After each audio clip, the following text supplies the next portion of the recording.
Buenas tardes, a esta hora Dios les bendiga a todos. Bienvenidos seamos al estudio de la bendita y santa palabra del Señor. Estamos estudiando la gloriosa serie de las 7 iglesias de Apocalipsis.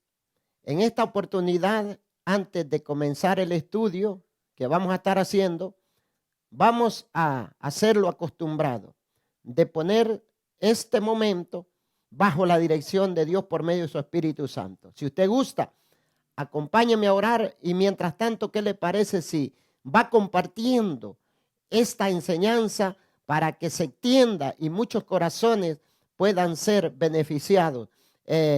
Acomódese ahí y tome papel y lápiz para que usted vaya anotando las citas bíblicas como también algunos datos que aparecen en esta enseñanza. Vamos a orar en esta hora. Padre nuestro que estás en el cielo, aquí vengo, Señor, arrodillándome delante de ti para poder, Señor, en esta hora ponerme en tus manos, esta hora de estudio, Señor, de tu palabra. Padre Santo, reconozco que soy polvo y que bajo esas condiciones de mí mismo nada puedo hacer, pero sé, Señor, que en tus manos soy un vaso útil, Padre, que sirva como un canal de bendición para muchas vidas. Todo y cuando, Señor, a ti te plazca. Por lo tanto, te pido que tomes mi ser, quema toda inmundicia de mis labios, purifícame desde la mollera de la cabeza hasta las plantas de los pies. También te pongo, Señor, a cada hermano, a cada amigo que va a estar en la transmisión o que también, Señor, posteriormente puedan tener la oportunidad de ver este video y de llenarse de tu palabra. En tu nombre, Señor, pido y me dirijo. Amén y amén. Gloria sea al Señor. En esta hora nos corresponde estudiar lo que es el mensaje a la iglesia de Filadelfia. Ya vamos avanzando en esta serie que estamos desarrollando. Nos corresponde estudiar la 6ª iglesia entre las 7 a las cuales se dirigió Dios con sus respectivos mensajes. Hermano, amigo, somos bienaventurados al entrar al estudio de la bendita y santa palabra del Señor. Así es que, hermanos, comenzaremos dando, hermanos, la lectura bíblica donde se basa el mensaje a la iglesia de Filadelfia. Les voy a invitar a que tomemos la Biblia y me acompañe a leer en Apocalipsis capítulo 3, verso 7 hacia adelante hasta el versículo 13. Y le vamos a dar lectura a esta bendita palabra de la siguiente manera. Escribe al ángel de la iglesia en Filadelfia. Esto dice el santo, el verdadero, el que tiene la llave de David, el que abre y ninguno cierra, y cierra y ninguno abre. Yo conozco tus obras. He aquí he puesto delante de ti una puerta abierta, la cual nadie puede cerrar, porque aunque tienes pocas fuerzas, has guardado mi palabra y no has negado mi nombre. He aquí yo entrego de la sinagoga de Satanás a los que dicen ser judíos y no lo son, sino que mienten. He aquí yo haré que vengan y se postren a vuestros pies y conozcan que yo te he amado. Por cuanto has guardado la paciencia, la palabra de mi paciencia, yo también te guardaré de la hora de la prueba que ha de venir sobre el mundo entero para probar a los que moran sobre la tierra. He aquí, yo vengo pronto. Retén lo que tienes para que ninguno tome tu corona. Al que venciere, yo lo haré columna en el templo de mi Dios y nunca más saldrá de allí. Y escribiré su nombre en el nombre de mi Dios y el nombre de la ciudad de mi Dios, la nueva Jerusalén, la cual desciende del cielo de mi Dios, y mi nombre nuevo. El que tiene oído, oiga lo que el Espíritu dice a las iglesias. Bendito sea el nombre del Señor por esta bendita y santa y poderosa palabra y por este mensaje edificante para el pueblo de Dios. El mensaje a Filadelfia se aplica de tres maneras. Es aplicable en primer lugar a la iglesia que existía en dicha ciudad, en la ciudad de Filadelfia, en tiempos de la revelación del Apocalipsis, allá por el año 96 de nuestra era. La segunda aplicación es de una manera profética, es decir, el mensaje de Filadelfia se cumpliría también las características, las condiciones de esa gloriosa iglesia en días del apóstol Juan, en días del Apocalipsis, se cumpliría en un tiempo antes de la venida de Cristo, un tiempo donde su pueblo iba a vivir en una comunión, en una obediencia, en un avivamiento, como aquella iglesia que existió en aquel entonces. Y la tercera aplicación sería el mensaje aplicable para cada uno de aquellos hombres, aquellas mujeres que son parte del pueblo de Dios y para las congregaciones de hoy en día presentes. De manera que hay palabra, hermano y amigo, solamente hay que abrir el corazón a la palabra. Entonces, en el mensaje aplicable a la iglesia presente en el tiempo de la revelación, es un glorioso mensaje. Jesucristo no se presenta como se presentó a la iglesia que estudiamos un tiempo atrás con llamas de fuego. A otra iglesia se le presentó con una espada en la boca, es decir, con juicio, con reproche. A esta iglesia, más bien a la iglesia de Filadelfia, Cristo se le presenta sonriente y con una enorme llave, la cual él dice: yo cargo la llave de David.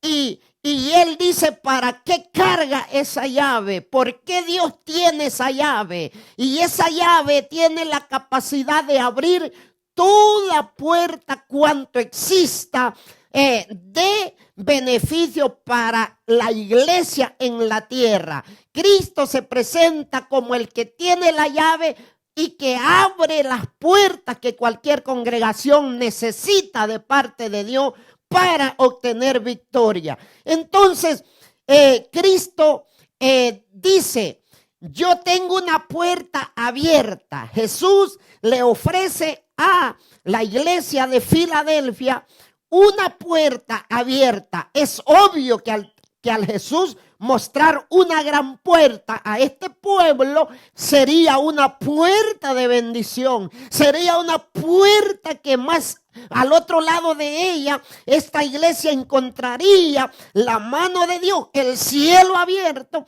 y encontrando el cielo abierto, pues encuentra todas las bendiciones que existan de parte de Dios para sus hijos en la tierra. Pero Cristo dice: yo estoy contento con ustedes. El mensaje a Filadelfia, mi amado hermano y amigo.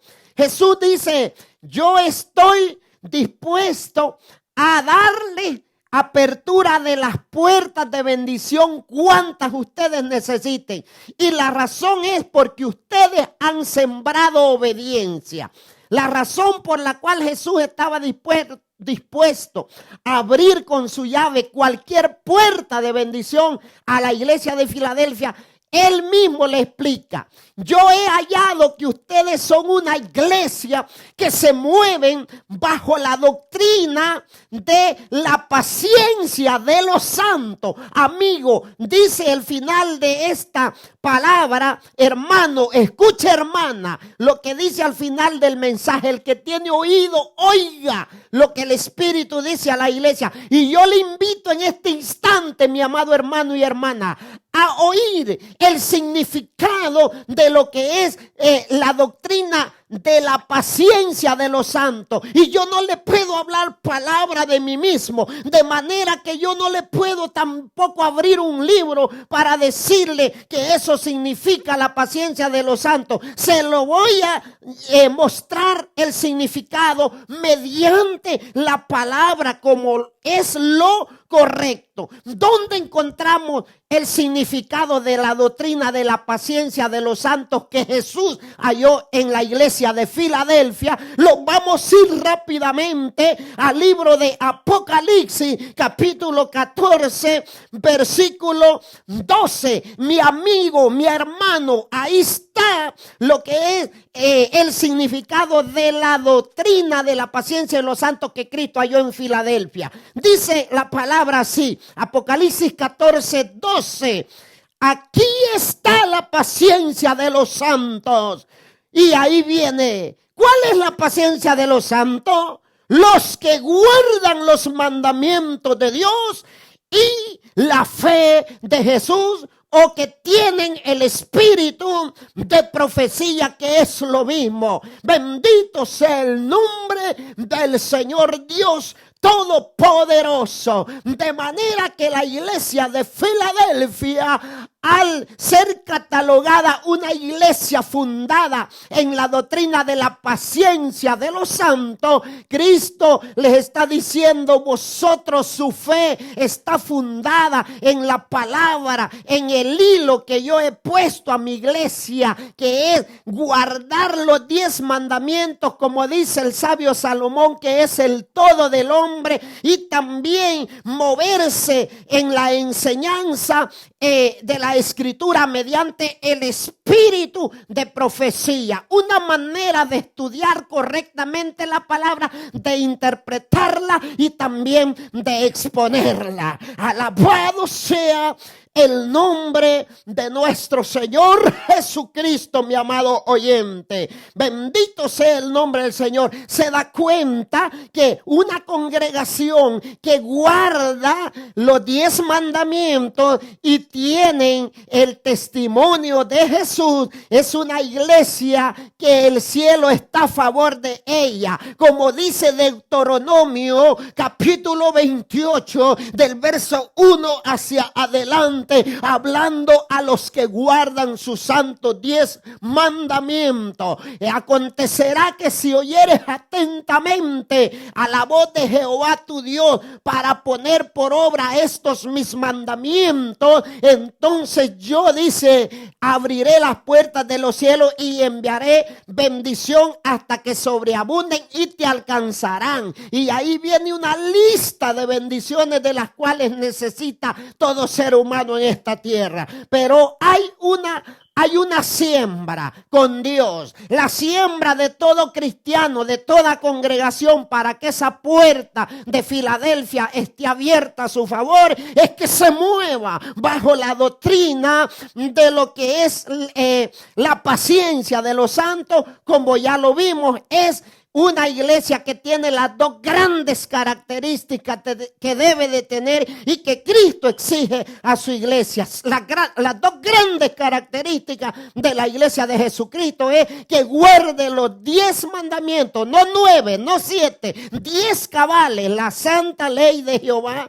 y que también esté enseñando, interpretando la Sagrada Escritura, las profecías bíblicas en una manera correcta bajo el espíritu de profecía. Bendito sea el Señor. Jesús les dice a los cristianos de Filadelfia también que si mantienen esa victoria que han alcanzado de ser esa iglesia con estas dos grandes características que Jesús demanda a su pueblo, Él haría que los religiosos judaizantes creyeran a su mensaje y se unirían junto a ellos para ser parte del pueblo en el que Él en su venida tomaría. Bendito sea el nombre del Señor. Se da cuenta que esta doctrina que tenemos nosotros de lo que es la paciencia de los santos en los mandamientos de Dios y en un estudio profético amplio, hará, dice Cristo, que los religiosos que tienen otras creencias vengan, se dobleguen ante Él y sean parte de nuestro pueblo. Se da cuenta de la manera que haremos que crean a nuestra doctrina. No es a través de canto, no es a través de otras cosas, es a través de un estudio amplio mediante el espíritu de profecía y el guardar correctamente los 10 mandamientos. Alabado sea el nombre de Cristo Jesús. Bien, ya hablamos un poco, ya los enfocamos un poco a la primera aplicación, pero yo quiero inmediatamente pasar a la segunda aplicación, que es en el ámbito de la profecía. Como vuelvo a repetir, cada una de estas iglesias que venimos estudiando marcan un periodo de tiempo que el pueblo en general de Jesús, desde que Él fundó su iglesia hasta que Él aparezca por segunda vez, pasaría. Y esta iglesia de Filadelfia empieza a ser ubicada según lo que pasó a partir del año 1798 hacia adelante. Bendito sea el nombre del Señor. Aquí los quedamos, hasta aquí llegó Sardis. Hasta el año 1798. A partir de ahí empieza lo que es el tiempo de esta iglesia irreprensible, una iglesia gloriosa que Cristo no la reprendió, más bien le abrió una gran puerta de bendición. Y ya vamos a ver qué significó esa puerta ya en el ámbito profético en este tiempo. Bendito sea el Señor. Entonces, del año 1798 aproximadamente, también aproximadamente hasta el año 1845, se dieron las virtudes del pueblo de Dios, se vieron, se palparon y vivió el pueblo de Dios lo que vivió aquel grupito allá en el territorio de Asia, en los días del Apocalipsis. Vamos a decir que el hecho de que Jesús se presentara con la llave que abre puertas, pero oiga querido oyente, amigo, hermano, la llave que Jesús andaba en la mano no solo era para abrir, también era para enllavar, para cerrar puertas. De manera que Jesús en este tiempo iba a abrir puertas, pero también iba a cerrar puertas en el año 1798. Ya vamos a ver las puertas que Jesús tuvo que cerrar y las que tuvo que abrir para que este tiempo fuese glorioso en esos cristianos que vivieron en su época. Entonces se la ofrece a Filadelfia esa llave. Se ofrece Cristo a cerrar y abrir puertas. Eso significa que Jesús accionaría, la usaría, bendito sea Dios, porque era necesario. En el estudio de las iglesias Pérgamo, Tiatira y Sardes, contemplamos la obra satánica que el diablo hizo mediante una iglesia falsa, una iglesia pagana. Pero Jesús, a partir del año 1798, usa su llave, cierra puertas y abre otras puertas, que se convirtió en un tiempo glorioso, como lo vamos a estar repasando en ese estudio. ¿Qué pasó? ¿Qué fue la primer puerta que se cerró? Vamos a empezar hablando de algunas puertas que en el año 1798 se cerraron. Yo quiero primeramente decirle que estaba profetizado en Apocalipsis 13, 2 y 3, que esta bestia que predominó por 1260 años iba a recibir una herida mortal, pero que iba a sobrevivir. Entonces, esa es una de las puertas que se cierra Cristo al poder de las tinieblas, porque al dejar moribunda esta bestia no iba a estar para ya quebrantar a los santos del Altísimo, que quebrantó por 1260 años. En Apocalipsis fue dada la profecía, capítulo 13, versículo 2 y 3. Dice: la bestia que vi era semejante a un leopardo, y sus pies como de oso, y su boca como boca de león. Y el dragón le dio el poder y su trono. Mire, el trono que estuvo en días de Pérgamo, dentro de la iglesia de Pérgamo, el dragón, que es el diablo, lo pasó para la iglesia de Tiatira, para el papado, y le dio el poder. Por eso hablamos cuando estudiamos estas iglesias, que esa iglesia romana papal no tenía el Espíritu de Dios, sino el espíritu del hijo de perdición, del anticristo y del mismo dragón, del diablo. Y dice, sigue diciendo esta lectura tocante a la herida mortal: y le dio gran autoridad el dragón. Vi una de sus cabezas como herida de muerte, pero su herida mortal fue sanada. Y se maravilló toda la tierra en pos de la bestia. Y adoraron al dragón, que había dado autoridad a la bestia. Y adoraron a la bestia, diciendo: ¿quién como la bestia? ¿Y quién podrá luchar contra ella? Ese es el dicho hasta el día de hoy. ¿Quién como la iglesia católica? No hay otra. Y bien lo dicen, porque este poder es un poder fuerte que estará hasta la venida del Hijo del Hombre. Poderosa no en el poder de Dios, sino se refieren a lo que se ve, a los grandes edificios con sus grandes estructuras costosas y cuánta cosa. Pero vemos, amados hermanos, que en 1798 se cumple esta profecía. Dice que la palabra de Dios, ¿cómo se cumplió la profecía? Se cumplió de la siguiente manera. En ese tiempo, en todo este tiempo, estaba la Revolución Francesa.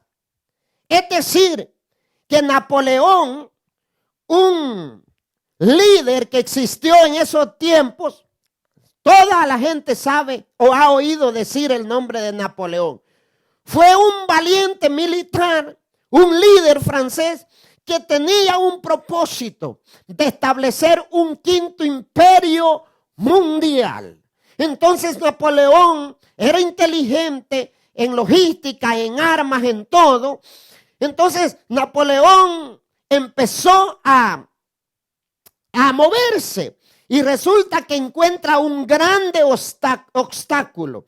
El obstáculo que veía Napoleón grande, y que si quería echar adelante sus planes tenía que hacer algo. Él era el poder del papado. Él miraba su contorno y lo que veía era el poder del papado, que era el poder máximo poderoso. Y Napoleón sabía que para él dar un paso a su proyecto tenía que darle al Papa, tenía que derribar ese poder.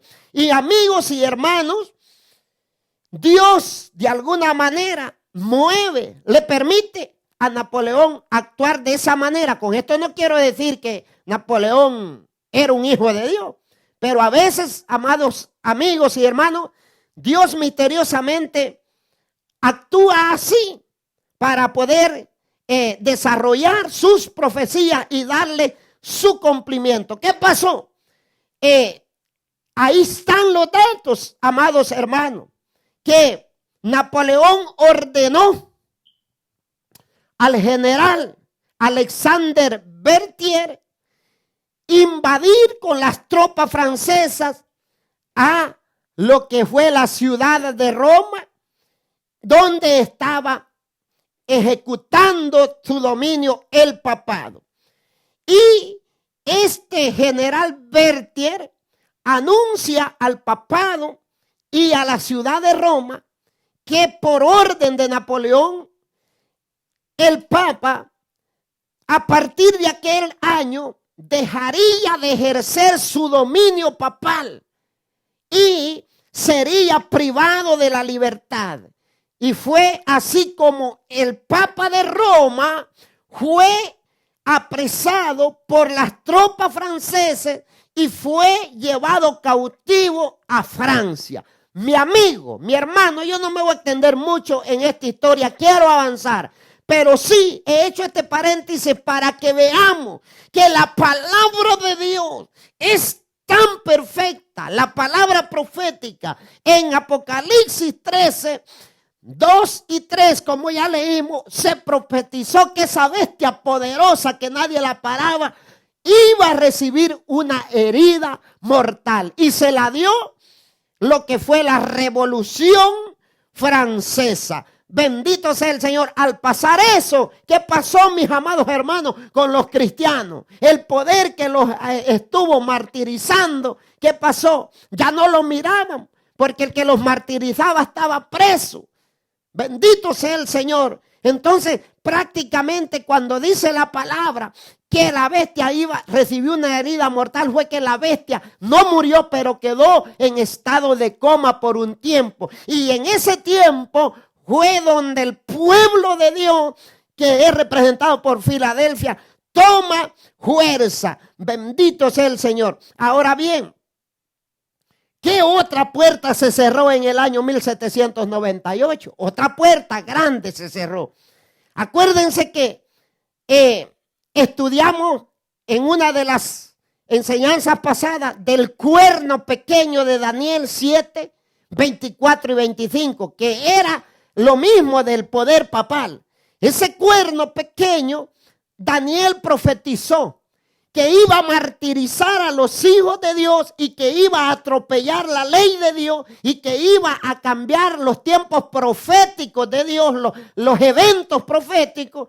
Entonces, ese cuerno iba a dominar por 3 días, 3 tiempos, gloria a Dios, 3 tiempos, tiempo y medio tiempo, que eso sumándolo, mis amigos y hermanos, viene a resultar los mismos 1260 años. Entonces, aquí se cumple el periodo que Daniel había profetizado, que el cuernito pequeño que hablaba blasfemia y que se oponía a todo aquello que rendía culto a Jehová, ese cuerno, su final, su tiempo que le concedió Dios para hacer daño a sus escogidos, iba a terminar aquí en 1798. Y también quiero llevarlo a otro periodo de tiempo profético que se cerró en este mismo año 1798. ¿Qué pasa? En Apocalipsis capítulo 11 encontramos los 2 testigos. Estos 2 testigos es el Antiguo y el Nuevo Testamento al final del estudio. Entonces, pero el punto es que en la profecía dice que estos 2 testigos profetizarían. Es más, profetizarían por 1260 días vestidos en silicio, que viene a ser, como ya estudiamos, que Ezequiel 4:6 dice que día por año los testigos iban a profetizar en silicio 1260 años. Es decir, la Biblia, o sea, para entender esto tenemos que saber qué era vestirse de silicio. Cuando una persona en los tiempos bíblicos ayunaba o quería mostrarle a Dios arrepentimiento y humillación, se ponía en ayuno y se vestía de silicio. Es decir, se envolvía en una piel grande de animal todo el cuerpo y se tiraba ceniza caliente y ahí estaba de una manera triste, no para reír, sino para entristecerse. Entonces, la palabra de Dios estuvo por 1260 años en silicio, es decir, triste. No tenía la libertad, pero la profecía estaba que en el año 1798, el tiempo de que las escrituras estuvieron ahí sin un apogeo, solamente aquellos grupos que huyeron a las montañas por la obediencia a la palabra, ellos la preservaron, pero no tenía una libertad. Eso significa que los dos testigos estuvieron profetizando en silicio, triste, aunque lo lograron profetizar siempre, pero en términos menores. Pero a partir del año 1798, los dos testigos saldrían, o sea, la palabra de Dios saldría de estar vestida de silicio. Entonces nuevamente la palabra de Dios ya no iba a estar como en ayuno triste, sino iba a causar un avivamiento, un revuelo terrible a favor del bienestar del pueblo de Dios y de la obra de Dios en la tierra. Y fue lo que pasó. Entonces vemos que por eso se le denomina al tiempo de esa iglesia irreprensible a partir del año 798. Por eso Cristo cierra todas estas puertas que detenían la bendición para su pueblo y le abre entonces la puerta de la victoria, la puerta del conocimiento a los hermanos de ese tiempo. Bendito sea el nombre del Señor. Así que en 1798, mis amigos y hermanos, el cierre de muchos capítulos dolorosos y tristes que el pueblo de Dios se halló involucrado.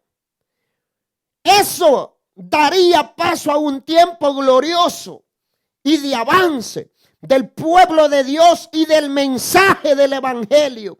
Esa puerta de bendición que Dios le muestra a Filadelfia se abriría. Se levantó un grupo de misioneros cuando ya la bestia recibió su herida mortal, cuando ya la palabra de Dios dejó de estar en silicio triste, cuando ya el cuerno pequeño no maltrataba a los hijos de Dios, cuando ya el pueblo de Dios se halla con esa libertad y el poder que los echaba presos, que los torturaba, que los quemaba en la hoguera, ya estaba preso. Entonces ahí empieza el propósito de Dios, el deseo de los reformadores de completar lo que aún faltaba en el tiempo de Sardis, se cumpliría en el tiempo de Filadelfia. ¿Por qué? Porque Dios cerró todas esas puertas en el año 1798, dándole puerta abierta al desarrollo de la obra de Dios. Y vemos, amados hermanos y amigos,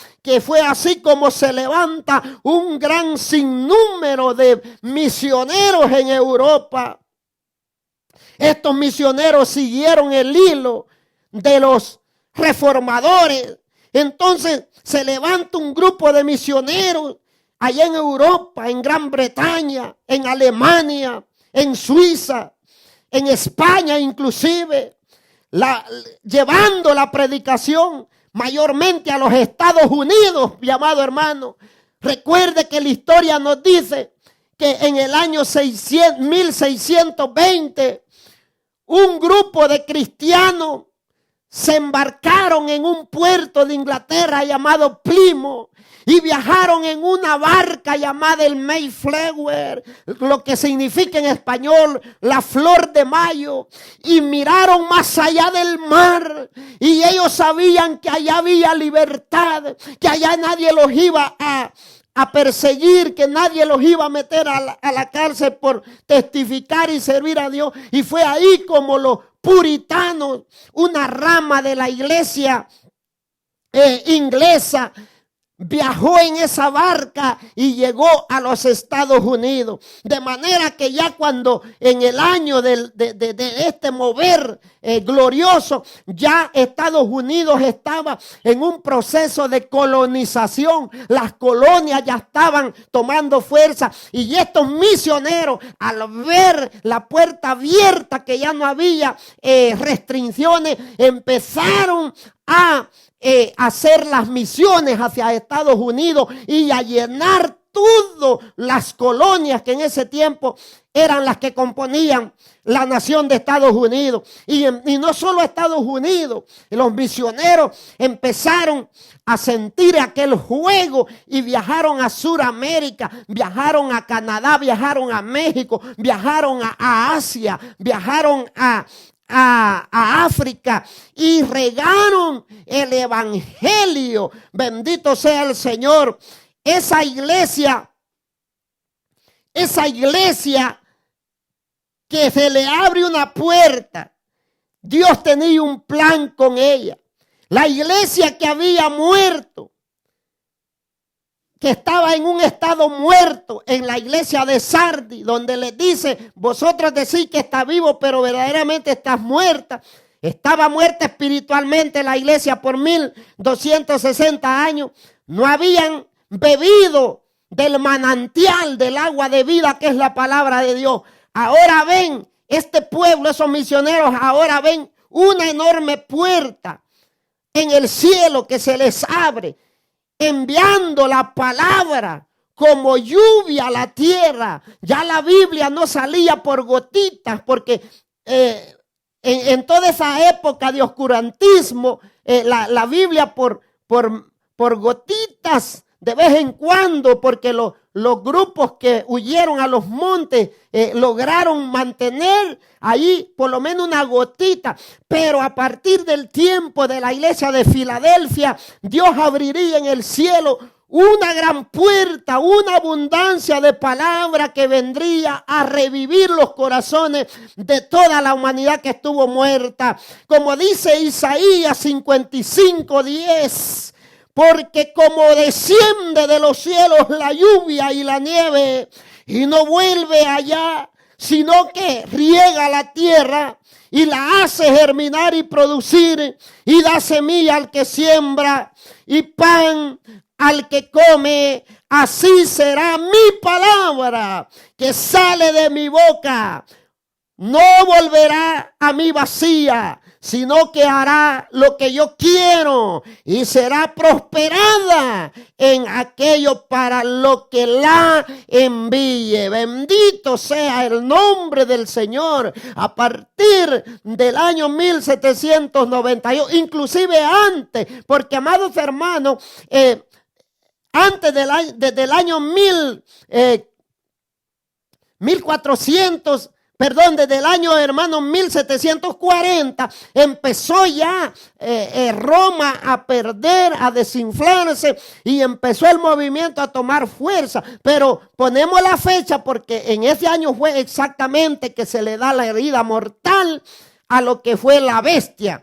Bendito sea el Señor. Pero vemos que a partir de la iglesia de Filadelfia, la palabra de Dios empieza torrencialmente a llenar los corazones, a sembrar, a producir, y se levanta los grandes reavivamientos. La historia reciente de esta época nos cuenta de dos grandes reavivamientos a causa de los acontecimientos en el tiempo de Filadelfia. Ya llegándolo al año 1800 hubo un gran reavivamiento que sacó a los misioneros, como ya estamos hablando, y regaron la palabra no solo en Europa, sino en el Nuevo Mundo, como fue Estados Unidos. Y Estados Unidos se convirtió en el cuartel para de aquí sacarlo para Sudamérica, Centroamérica y el Caribe. Alabado sea el nombre de Cristo Jesús. En esos tiempos, mis amados hermanos, de los que estamos hablando, cuando venían esos misioneros allí a las regiones de Nueva Inglaterra, los estados que están al norte y yendo para Canadá, Connecticut, Filadelfia, Nueva York, se hacían unas grandes cruzadas. Había un mover terrible y se dice que de todas las partes de Estados Unidos estaba la época de los trenes de vapor. Y esos trenes iban repletos de personas hacia esas cruzadas. Y a aquella gente no le importaba viajar días en ese tren, pero en sus corazones había una sed. Y vaya que hallaban la sed, el agua que satisfacía la sed. ¿Por qué? Porque el mover estaba fluyendo. Había un avivamiento terrible en esos días. Bendito sea el Señor. Pasemos a otro punto. Ya vimos que en la introducción de la enseñanza, que Dios encontraría en aquel grupo pequeño de Asia en días del Apocalipsis, en el primer siglo, una iglesia que se movía guardando los 10 mandamientos y estaba bajo el testimonio de Jesús. Y vemos que fue lo que pasó. En estos tiempos de Filadelfia, se emprendería en el corazón de los cristianos y el Espíritu Santo revelaría las cosas que faltaban en Sardis, que Jesús le dice a los de Sardis, hay las otras cosas, se necesita volverlas y no dejar morir las otras cosas. De manera que aquí se cumple. ¿Por qué? Porque es en ese periodo de tiempo donde Dios deposita en esos cristianos el espíritu de profecía, los cuales los llevó a estudiar correctamente las palabras y afirmar lo que es la obediencia, el respeto, el carácter del cristiano formado en los 10 mandamientos. Empezaron ellos a estudiar correctamente, pero eso, aparte de que en el mensaje de Filadelfia aparece ahí, ¿será que en alguna otra parte de la Biblia se amplía la profecía? La respuesta es sí, mis amados hermanos. Yo quiero tomar unos textos para que veamos que ya en el corazón de Dios estaba tener un pueblo en el tiempo del fin, un pueblo que Él dotaría de sabiduría no humana, sino del cielo, la cual llevaría a los cristianos a entender perfectamente lo que eran las escrituras y las profecías. De manera que yo quiero llevarlos primeramente a Daniel capítulo 12, versículo 3 y versículo 4. Hablando Cristo del tiempo del fin, y ahí hay un librito. Que ese librito de antemano yo le digo que es la palabra de Dios profética. Dice Daniel 12, 3 y 4. Los entendidos resplandecerán como el resplandor del firmamento, y los que enseñan la justicia a la multitud como las estrellas a perpetua eternidad. Está hablando de entender, de entendimiento. Dice, pero tú, Daniel, cierra las palabras y sella el libro hasta el tiempo del fin. Muchos correrán de aquí para allá y la ciencia se aumentaría. Quiero decirles que aquí no está hablando de la ciencia de inventar aviones, de carros y de la ciencia del internet y de todas estas cosas.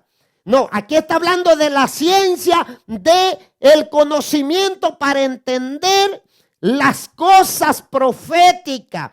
Más adelante, en ese mismo capítulo, Daniel dice que el ángel que tenía ese libro, sus pies los tenía sobre el río.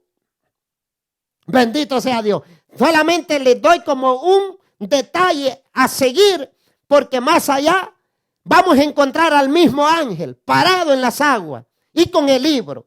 De manera de que aquí a Daniel en su tiempo se le dijo, la profecía que yo te estoy dando queda cerrada, es decir, no se va a entender, no va a haber apetito de estudiarla, pero le dice, hasta el fin se va a abrir. Y mis amados hermanos, los hermanos que vivieron del año 1798 hacia adelante, hasta el día de hoy, gracias a Dios, se nos dio el privilegio de que en nuestro tiempo el libro esté abierto para que todo el que quiera indagarlo bien pueda. Y es lo que yo estoy en este momento con este tipo de enseñanza, aprovechando que el libro está abierto. Bendito sea el nombre del Señor.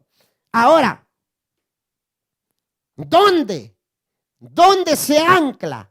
¿Con qué otra parte de la palabra? ¿En qué otra parte de la Biblia encontramos el complemento, el enriquecimiento de lo que yo estoy diciendo?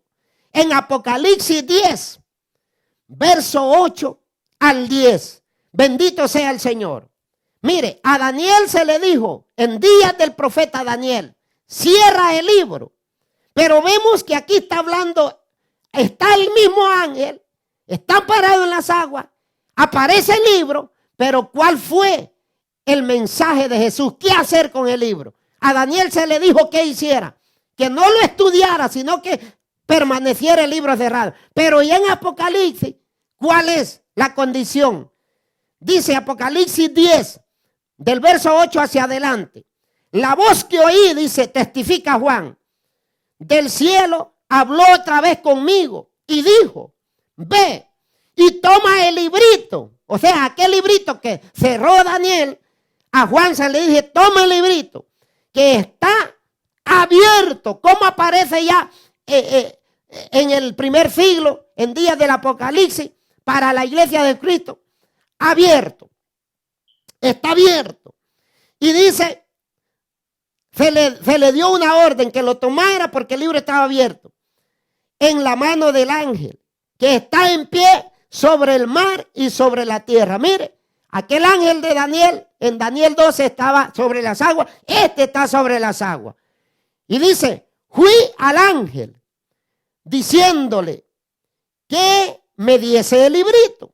Y él me dijo, toma y cómetelo. O sea, no solo se lo dio, sino que se le dio una ordenanza, mi amado pueblo de Dios, a comernos lo que está en el libro. Y por eso es que debemos de entender, mis amados hermanos, no nos jactemos con solo que somos una iglesia que entiende esto y lo otro. Hay que comer, porque ese es el mandato. No solo es de tener de adorno ahí esta enseñanza. Hay que nutrirlos como la cotorra cuando come y se llena para darle a sus pichoncitos. Así debemos de ser los ministros de Dios. Comer el libro hasta más no, para de ahí tener abundancia y repartirlo con nuestra boca a las ovejas de Cristo Jesús.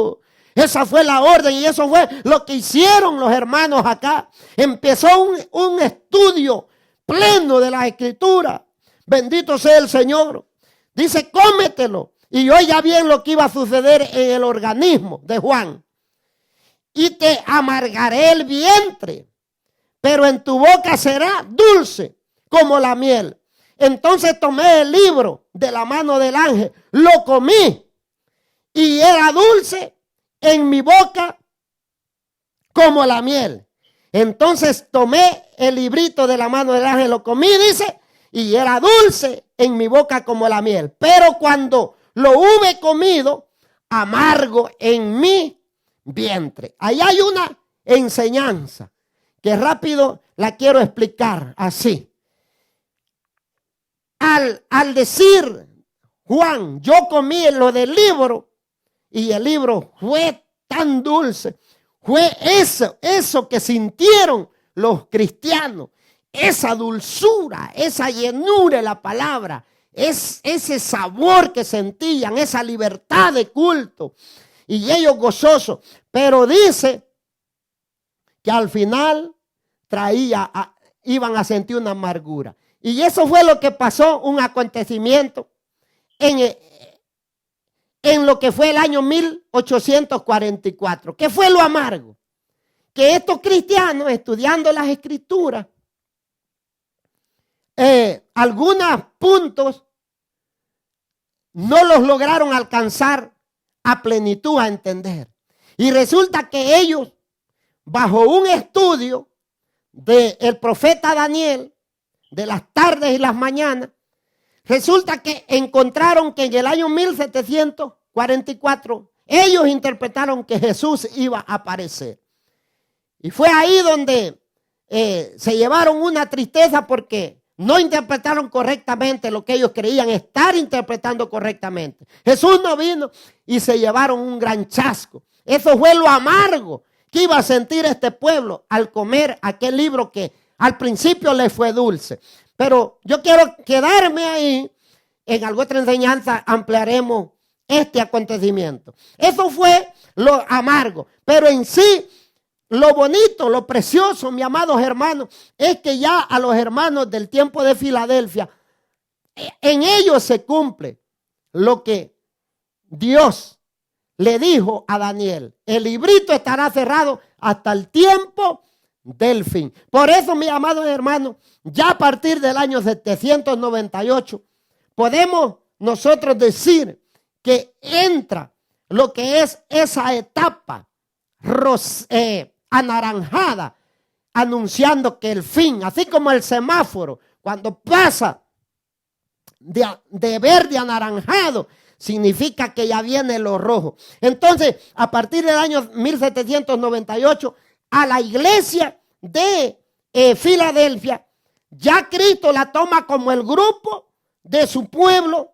del tiempo del fin. ¿Por qué? Porque mire cómo se le presenta Cristo a Filadelfia.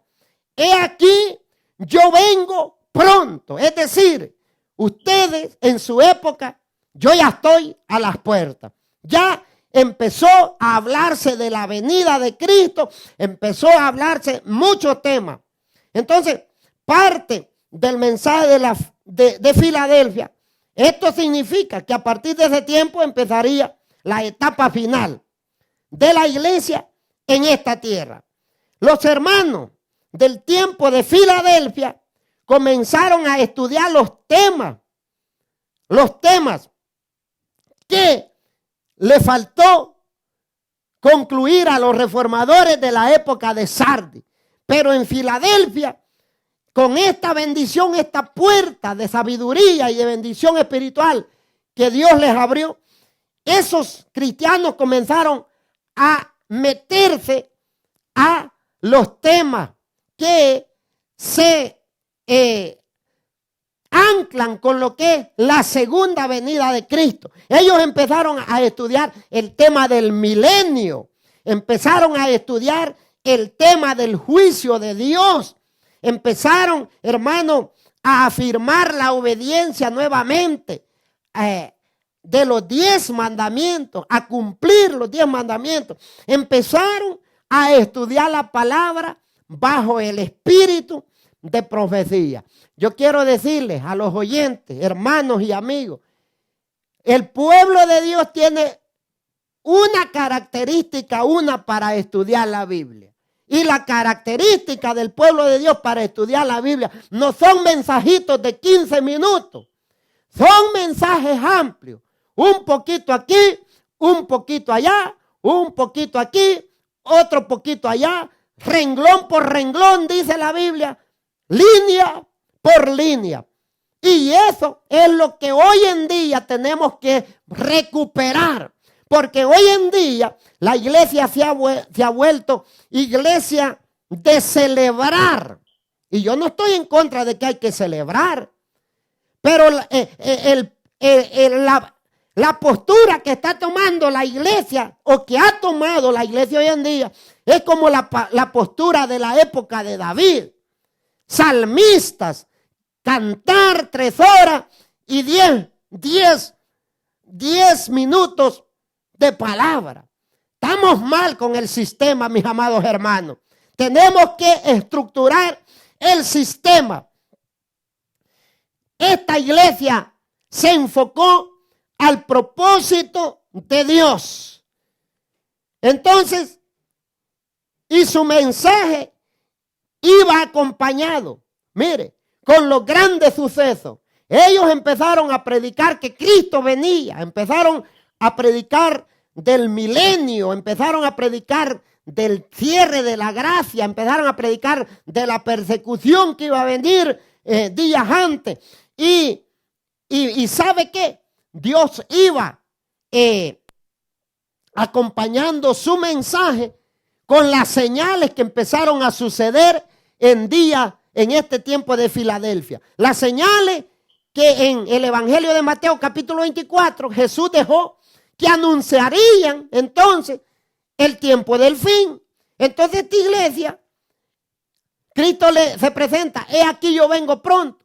Y resulta ser que cuando Cristo le da la bendición del conocimiento bajo el estudio del espíritu de profecía, entonces empieza a soltarse el sexto sello. El sexto sello es el tiempo de las señales en el cielo, cosas que no se habían dado antes. Yo quiero decirles en cuanto a los sellos y las iglesias, son 7 sellos para la serie de los sellos que Dios mediante la demos también. Sello por iglesia. Primer sello, Éfeso y así sucesivamente. De manera que el sello que le correspondía a Filadelfia es el sexto sello. Porque el séptimo sello es la venida de Cristo según la palabra de Dios. El séptimo sello es el retorno de Cristo. De manera que el sello que está antes del séptimo es lo que es la iglesia de Filadelfia. Entonces, ¿qué pasa? En lo que ellos iban predicando de que Cristo venía, entonces se rompe el sexto sello y empiezan a haber señales terribles. Hubo un gran terremoto en Portugal que se sintió casi en todo el mundo. Y a partir de ahí vino la era de los terremotos. Y la historia nos dice que de ahí para acá hasta el día de hoy tiembla la tierra. Entonces también hubieron grandes señales en los astros.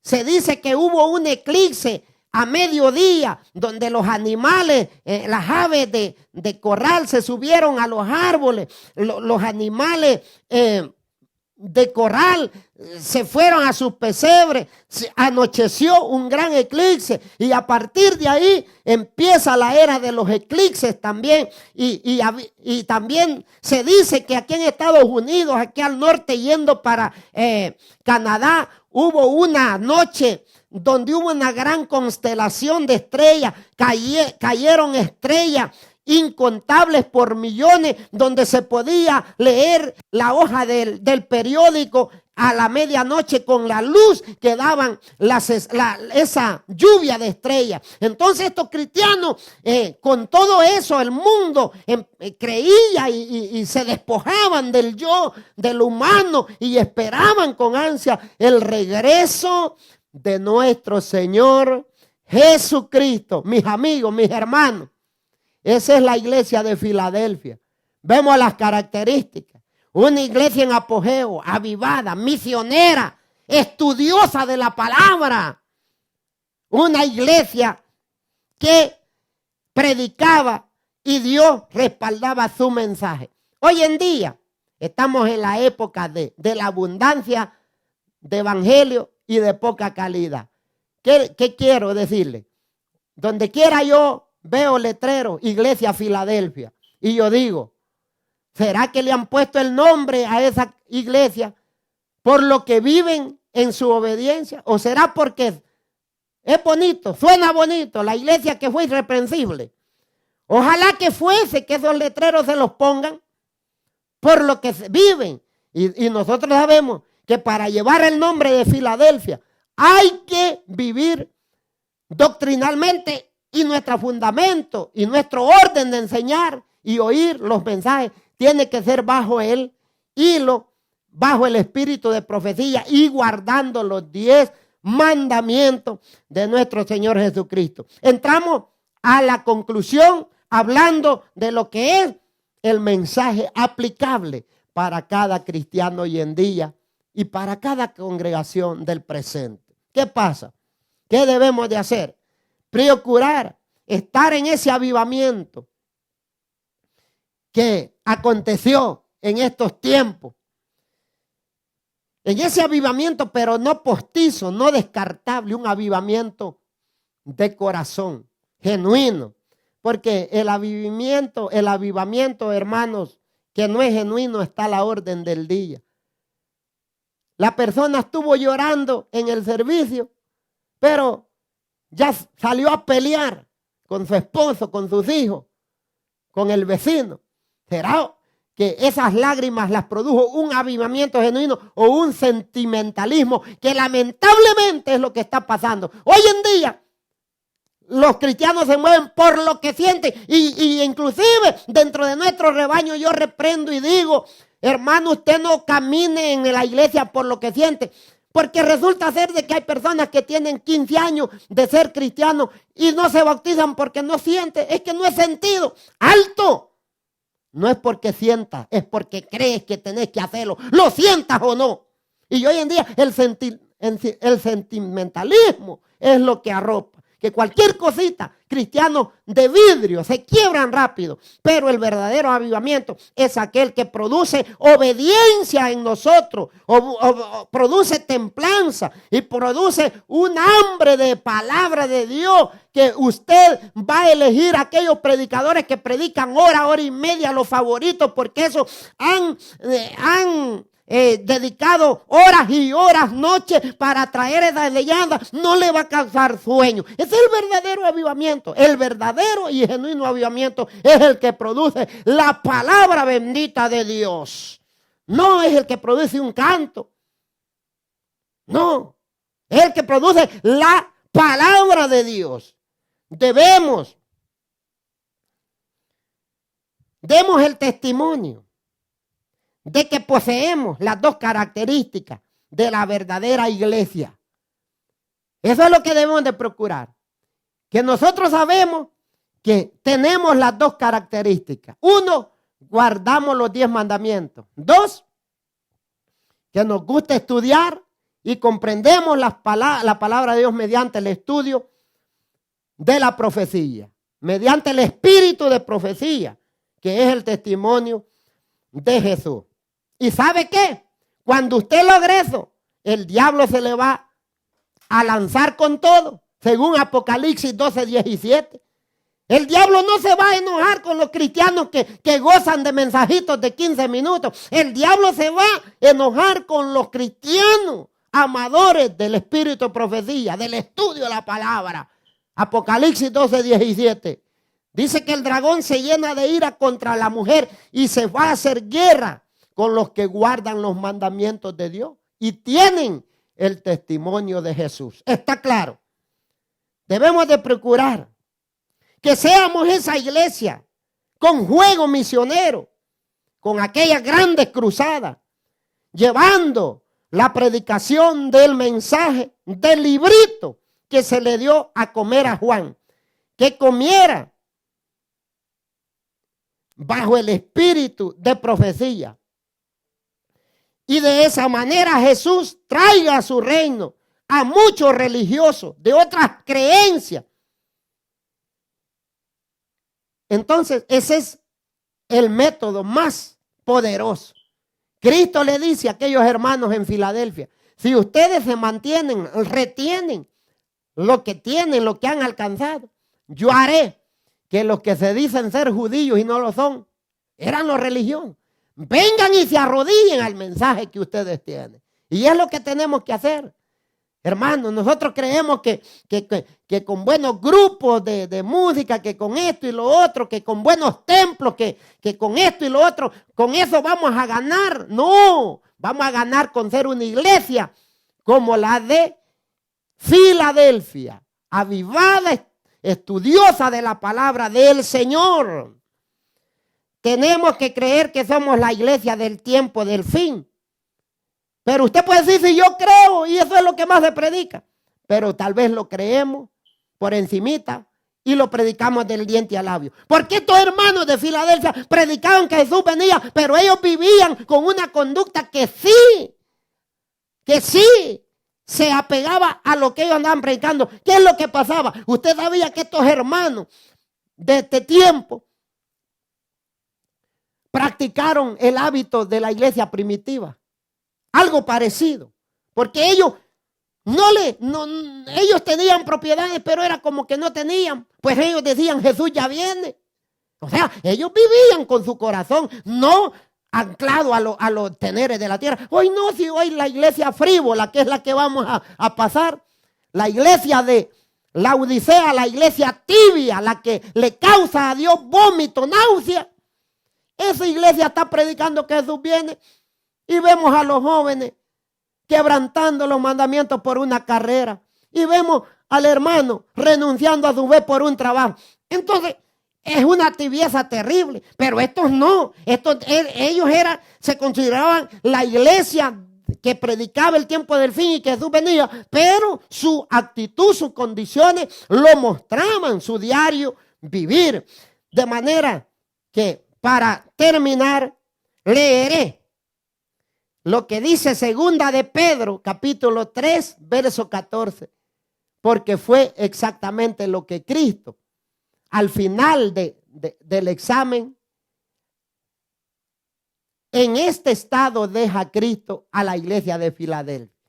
Fue una iglesia irreprensible. Y es lo que el apóstol Pedro a todos los cristianos nos dice, que procuremos como Filadelfia cuando Cristo venga a ser hallado irreprensible. Leo 2 Pedro 3:10 y terminamos. Dice, por tanto, amados, puesto que guardáis estas cosas, procurad con diligencia ser hallados por Él, por Cristo en su venida, en paz.